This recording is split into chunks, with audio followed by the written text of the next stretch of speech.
स्वागत है आपका हमारे channel true crime story Hindi में। दर्शकों, हम यहां पर क्राइम की सच्ची घटना लेकर आते हैं।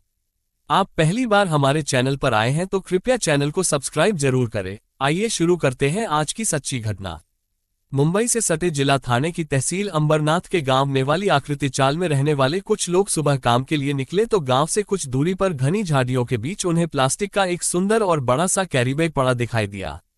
तेज बारिश होने के बावजूद उस पर खून के धब्बे दिखाई दे रहे थे, इसलिए लोगों को यही लगा कि इसमें किसी की लाश भरी है। मामला गंभीर था, इसलिए थोड़ी ही देर में वहां भीड़ लग गई। किसी ने इस बात की जानकारी पुलिस कंट्रोल रूम को दे दी। वो इलाका थाना हिल लाइन के अंतर्गत आता था, इसलिए पुलिस कंट्रोल रूम ने ये सूचना थाना हिल लाइन पुलिस को दे दी। सूचना मिलने के बाद ड्यूटी पर तैनात असिस्टेंट इंस्पेक्टर परार ने कार्रवाई करते हुए सच्चाई का पता लगाने के लिए नेवाली गांव स्थित पुलिस चौकी पर तैनात सब इंस्पेक्टर दंगरू शिवराम अहरे और पुलिस कांस्टेबल शेषराव वाघ को घटनास्थल पर भेज दिया। सब इंस्पेक्टर दंगरू शिवराम अहरे और कांस्टेबल शेषराव वाघ गांव नेवाली पहुंचे तो गांव से कुछ दूरी पर उन्हें भीड़ लगी दिखाई दी। उन्हें समझते देर नहीं लगी कि लाश वहीं पर पड़ी है। उन्होंने वहां जाकर सबसे पहले तो उस कैरी बैग को झाड़ियों से बाहर निकलवाया। गांव वालों की मौजूदगी में जब उसे खोला गया तो उसमें प्लास्टिक की मोटी थैली में एक युवक की लाश को तोड़मरोड़ कर भरा गया था। लाश बाहर निकाली गई। मृतक 27 से 28 साल का युवक था। किसी तेज धार वाले चाकू से उसका गला काटकर हत्या की गई थी। सांवले रंग का वो युवक शरीर से ठीक ठाक था। इसका मतलब हत्या में एक से अधिक लोग शामिल रहे होंगे। दंगरू शिवराम अहरे और शेषराव वाघ ने इस बात की जानकारी सीनियर इंस्पेक्टर मोहन बागमारे को दी तो वह तुरंत पुलिस टीम को लेकर घटनास्थल के लिए रवाना हो गए। उनके पहुंचने तक प्रेस फोटोग्राफर, डॉग स्क्वाड की टीम के अलावा एडिशनल पुलिस कमिश्नर बसंत जाधव और assistant police commissioner D Jagtap वहां पहुंच चुके थे। डॉग स्क्वाड, प्रेस फोटोग्राफर का काम खत्म हो गया तो घटनास्थल और लाश का निरीक्षण किया गया। इसके बाद लाश की शिनाख्त की बात आई तो भीड़ में मौजूद कुछ लोगों ने मृतक की शिनाख्त कर दी। मृतक का नाम संजय हजारे था। वो अपनी पत्नी अनुभा, एक बच्ची और दोस्त दीपांकर पात्रा के साथ कुछ दिनों पहले ही वहां रहने आया था। मृतक की शिनाख्त होते ही मोहन बागमारे ने एक सिपाही भेजकर मृतक की पत्नी अनुभा को घटनास्थल पर बुलवा लिया। अनुभा पति की लाश देखते ही फूट फूट कर रोने लगी। पुलिस ने उसे समझा बुझा कर शांत कराया और वहां की सारी औपचारिक कार्रवाई पूरी कर लाश को पोस्टमार्टम के लिए जिला मध्यवर्ती अस्पताल भिजवा दिया। इसके बाद पुलिस थाने लौट आई थी। थाने लौटकर मोहन बागमारे ने अपने स्टाफ के साथ सलाह मशविरा करके हत्या के इस मामले की जांच इंस्पेक्टर जितेंद्र आगरकर को सौंप दी। जितेंद्र आगरकर ने सहयोगियों के साथ जांच शुरू की तो उन्हें मृतक संजय हजारे की पत्नी अनुभा और साथ रहने वाले उसके दोस्त दीपांकर पात्रा पर शक हुआ, क्योंकि घटनास्थल पर जब अनुभा रो रही थी तो उन्होंने महसूस किया था कि पति की मौत पर कोई पत्नी जिस तरह रोती है वैसा दर्द अनुभा के रोने में नहीं था। वो दिखावे के लिए रो रही थी। इसलिए उन्होंने जांच की शुरुआत अनुभा और दीपांकर से शुरू की। उन्होंने दोनों को थाने बुलाकर पूछताछ शुरू कर दी। पुलिस ने जब अनुभा से पूछा कि यह सब कैसे हुआ तो नजरें चुराते हुए उसने कहा कि कल रात उनका अंडे खाने का मन हुआ तो वो अंडे लेने निकले, लेकिन वो गए तो लौटकर नहीं आए। मुझे लगा कि बारिश तेज हो रही है, इसलिए वो कहीं रुक गए होंगे। रात 12 बजे तक मैंने उनका इंतजार किया। उतनी रात तक भी वो नहीं आए तो मैं बेटी के साथ सो गई। दीपांकर पात्रा के बारे में पूछा गया तो उसने उसे अपना मुंहबोला भाई बताया। उससे भी पूछताछ की गई, उसने खुद को निर्दोष बताया। अनुभा का बयान जितेंद्र आगरकर के गले नहीं उतर रहा था। जिस औरत का पति रात को घर न आए, भला वो निश्चिंत होकर कैसे सो सकती है? इसके अलावा दीपांकर ने पूछताछ में जो बयान दिया था वो अनुभा के बयान से एकदम अलग था। अनुभा ने उसे मुंहबोला भाई बताया था, जबकि दीपांकर ने खुद को उसका दूर का रिश्तेदार बताया। इसी वजह से अनुभा शक के घेरे में आ गई थी। पुलिस को लग रहा था कि किसी न किसी रूप में अनुभा पति की हत्या में शामिल है, लेकिन पुलिस के पास उसके खिलाफ कोई ठोस सबूत न होने की वजह से पुलिस उस पर सीधा आरोप नहीं लगा पा रही थी। पुलिस सबूत जुटाने के लिए वहां पहुंची जहां संजय अनुभा के साथ पहले रहता था, क्योंकि शिनाख्त के दौरान लोगों ने बताया था कि मृतक यहां कुछ दिनों पहले ही रहने आया था।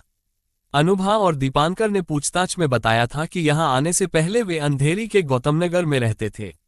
जितेंद्र आगरकर ने अपने सहयोगियों को गौतमनगर भेजकर संजय और उसकी पत्नी के बारे में पता किया तो वहां से पता चला कि संजय और उसकी पत्नी अनुभा के बीच अक्सर लड़ाई झगड़ा होता रहता था। झगड़े की वजह थी अनुभा के संजीव शिनारॉय के साथ के अवैध संबंध। संजीव पहले उनके साथ ही रहता था। बाद में उसे अलग कर दिया गया था। इसके बावजूद अनुभा उससे मिलती रहती थी। जांच टीम के लिए ये जानकारी महत्वपूर्ण थी। पुलिस ने तुरंत संजीव को हिरासत में ले लिया। थाने लाकर जब उससे पूछताछ की गई तो हर अभियुक्त की तरह उसने भी पुलिस को गुमराह करने की कोशिश की, लेकिन पुलिस को पूरा विश्वास था कि हत्या इसी ने की है, इसलिए पुलिस ने उससे सच उगलवा ही लिया। इसके बाद अनुभा को भी गिरफ्तार कर लिया गया। पूछताछ में अनुभा और संजीव ने संजय की हत्या की जो कहानी सुनाई वो कुछ इस तरह थी। संजय हजारे पश्चिम बंगाल के जिला 24 परगना के वीरभूम का रहने वाला था। चूंकि उसके यहाँ सोने चांदी के गहने बनाने और उन पर नक्काशी करने का काम होता आया था, इसलिए थोड़ी बहुत पढ़ाई करके वह भी यही काम करने लगा था। गांव में उसकी एक छोटी सी दुकान थी जिससे इतनी आमदनी नहीं होती थी कि परिवार का गुजर बसर आराम से होता। मुंबई मेहनती और महत्वाकांक्षी युवकों के सपनों की नगरी है। संजय भी घर वालों से इजाजत लेकर सन 2005 में मुंबई आ गया था। मुंबई में उसके गांव के कई लड़के पहले से ही रहते थे, इसलिए मुंबई में संजय को किसी तरह की परेशानी नहीं हुई। वो उन्हीं के साथ रहकर सोने चांदी के गहने बनाने और उन पर नक्काशी का काम करने लगा। कुछ दिनों तक इधर उधर काम करने के बाद बोरीवली की एक बड़ी फर्म में उसे काम मिल गया। यहां उसे ठीक ठाक पैसे मिलने लगे। कमाई अच्छी होने लगी तो पैसे इकट्ठा करके उसने अंधेरी के गौतम नगर में एक मकान खरीद लिया। वो अकेला ही रहता था, इसलिए दीपांकर और संजीव को भी उसने अपने साथ रख लिया।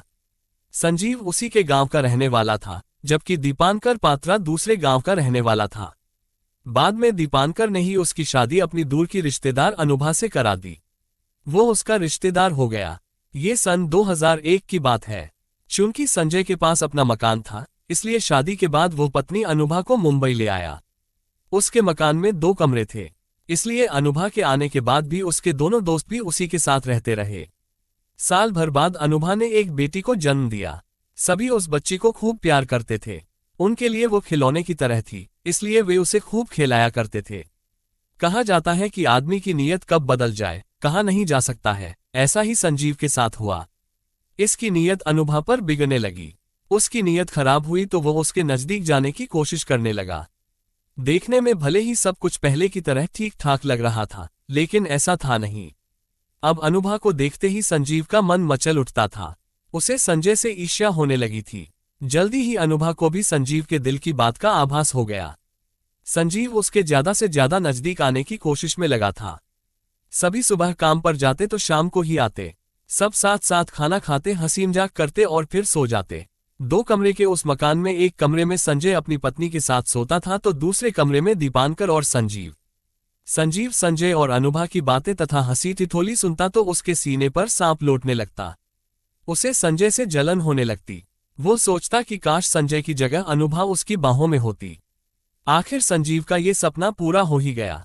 अनुभा गर्भवती हुई थी तो संजय से ज्यादा संजीव उसका ख्याल रखता था। जब कभी संजय काम अधिक होने की वजह से देर में आता तो संजीव समय पर घर आकर घर के कामों में अनुभा की मदद ही नहीं करता, बल्कि उसके खाने पीने का भी ध्यान रखता। उसकी इस सेवा का अनुभा पर खासा असर पड़ा और न चाहते हुए भी वो उसकी ओर खींचती चली गई। बेटी पैदा होने के बाद कुछ ऐसा संयोग बना कि दोनों के बीच की मर्यादा की दीवार ही ढह गई।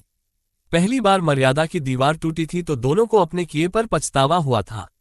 लेकिन जो नहीं होना चाहिए था वो हो चुका था। भले ही उन्हें अपने किए पर पछतावा हुआ था, लेकिन उनके कदम यहीं रुके नहीं। आगे भी अनुभा और संजीव को जब भी मौका मिला वे संजय के साथ विश्वासघात करने से नहीं चूके। अनुभा और संजीव जो भी करते थे पूरे चौकस होकर करते थे, लेकिन उनके ये संबंध ज्यादा दिनों तक छिपे नहीं रह सके।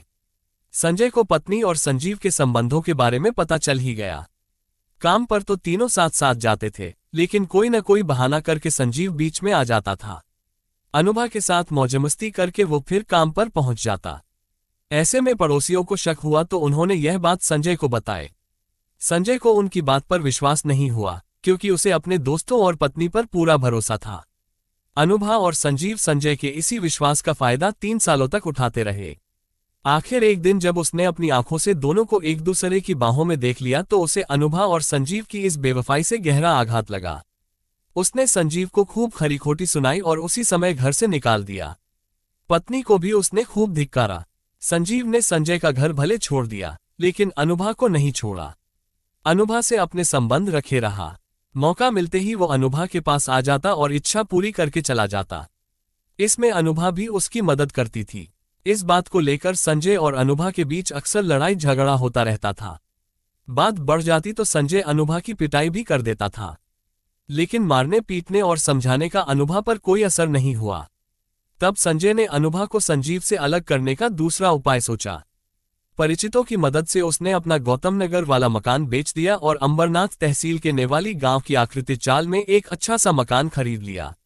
12 नवंबर 2015 को पूजा पाठ कराकर वो पत्नी अनुभा, बेटी और दीपांकर के साथ उसमें रहने आ गया। नेवाली आने के बाद संजय को लगा कि अब संजीव अनुभा की जिंदगी से निकल जाएगा, अनुभा भी धीरे धीरे उसे भूल जाएगी। ये सोचकर संजय अपने काम में व्यस्त हो गया, लेकिन ऐसा हुआ नहीं। न तो संजीव अनुभा को भूल पाया और न अनुभा ही उसे दिल से निकाल पाए। अनुभा से अलग हुए संजीव को 10 दिन भी नहीं हुए थे कि वो उसके लिए तड़प उठा। यही हाल अनुभा का भी था। दीपावली का त्योहार नजदीक था, इसलिए काम ज्यादा था। संजय को रात में भी काम करना पड़ता था। इस बात की जानकारी संजीव को थी ही, इसलिए जब संजय रात को काम के लिए कंपनी में रुक जाता तो संजीव उसके घर पहुंच जाता। एक रात तबीयत खराब होने पर संजय अचानक घर पहुंचा तो वहां संजीव को देखकर दंग रह गया। संजय को देखकर संजीव और अनुभा के जहां होश उड़ गए, वहीं संजय का चेहरा क्रोध से लाल हो उठा। उसके गुस्से को देखकर संजीव तो भाग गया, लेकिन अनुभा कहां जाती। संजय ने सारा गुस्सा उसी पर उतार दिया। उसने उस दिन उसकी जमकर पिटाई की। पत्नी को मारपीट कर वो घर से बाहर निकल गया। संजय के घर से बाहर जाने के बाद कुछ देर तक तो अनुभा रोती रही। उसके बाद उसे अपने और संजीव के बीच रोड़ा बनने वाले संजय से इस तरह नफरत हुई कि उसने तुरंत एक खतरनाक फैसला ले लिया। उसने उसी समय संजीव को फोन करके कहा, संजीव, अब बहुत हो चुका। संजय को अपने रास्ते से हटाना ही होगा। हमारे संबंधों को लेकर जब देखो तब वो मुझे मारता रहता है। शहर से लेकर गांव तक मुझे बदनाम भी कर दिया है। मेरा जीना हराम हो गया है।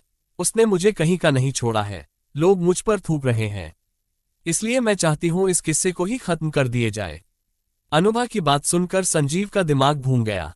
उसने अनुभा को धीरज बंधाते हुए कहा, ठीक है, मैं उसकी व्यवस्था कर दूंगा। तुम कल 8:30 बजे आ जाना, मैं तुम्हारा इंतजार करूंगी, अनुभा ने कहा और फोन काट दिया। 23 नवंबर 2015 को संजीव ने बाजार जाकर एक तेज धार वाला चाकू खरीदा और ठीक समय पर संजय के घर पहुंच गया। संजय उस समय तक घर नहीं आया था। अनुभा ने उसे पीछे वाले कमरे में छिपा दिया और संजय के आने का इंतजार करने लगी। उस समय दीपांकर घर पर नहीं था, वो अपने एक दोस्त के यहाँ गया था। रात 10 बजे के करीब संजय घर आया तो अनुभा मुंह फुलाए बैठी थी। संजय ने उससे खाना मांगा तो खाना देने के बजाय वो उससे उलझ पड़ी और उसे कसकर पकड़ लिया। इसके बाद अंदर छिपा बैठा संजीव एकदम से बाहर आया और साथ लाए चाकू से उसके गले पर हमला कर दिया। चाकू लगने से संजय चीखा और जमीन पर गिर पड़ा। दोनों ने उसे तब तक दबोचे रखा जब तक वो मर नहीं गया। संजय मर गया तो वे उसकी लाश को ठिकाने लगाने की तैयारी करने लगे। संयोग से उसी समय मौसम खराब हो गया और तेज बारिश होने लगी। बरसात की वजह से बस्ती के लोग अपने अपने घरों में बंद हो गए तो उन्हें लाश को ठिकाने लगाने का अच्छा मौका मिल गया। दोनों ने लाश को एक प्लास्टिक की मोटी थैली में लपेटकर कैरी बैग में भरा और रात करीब 2 बजे उसी बारिश में ले जाकर बस्ती से लगभग 200 मीटर की दूरी पर स्थित घनी झाड़ियों में फेंक दिया। पूछताछ के बाद जितेंद्र आगरकर ने हत्या के इस मामले को अपराध संख्या 346/2015 पर दर्ज कराकर अनुभा और संजीव को अदालत में पेश किया, जहां से उन्हें जेल भेज दिया गया। कथा लिखे जाने तक दोनों जेल में बंद थे। मिलते हैं दर्शकों एक और सच्ची कहानी लेकर, तब तक सावधान रहे, सतर्क रहें। जय हिंद।